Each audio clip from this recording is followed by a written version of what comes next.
Hi all, we are going to discuss about sync slicer, how to sync the sheets. Here in view tab, we have option for sync slicer.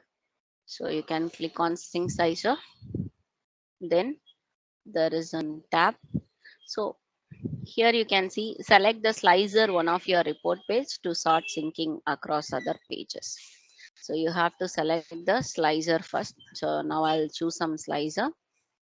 Now here it is list out what are all pages we have in that report.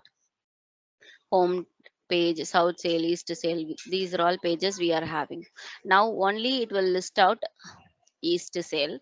So there is a sync option and view option. So if you want, you can select only view option. It will view in all the pages. The same slicer will reflect in all the pages. So I'm removing sync.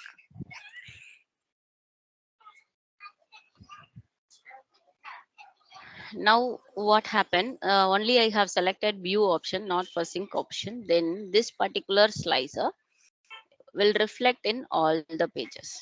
See here, first page is also available, and city page also is available, and other sheets also it's available. It is not synced, but it is visible because I didn't choose the sync option. Then if I choose sync option,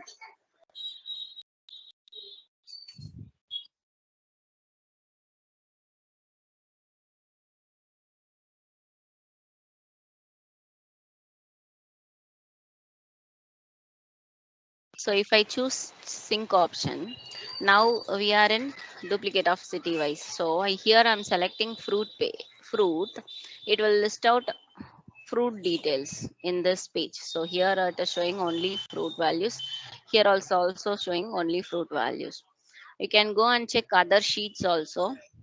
So it will show only fruit values. So it is synced on all the pages. Then it will reflect only the fruit values in all the sheets. So if I change vegetables, then automatically not only this page, an entire sheet will reflect only vegetables, not for other things. So for sync slicer will sync the slicer and all the pages. And if you want selectively sync, then we can able to do that. So for example, I don't want to sync home tab, then I can remove. I don't want to view also, then I can remove like this. And in page one also, if it is not needed, then we can able to remove. Then it will not sync in this two page, other pages will sync. Okay, thanks for watching.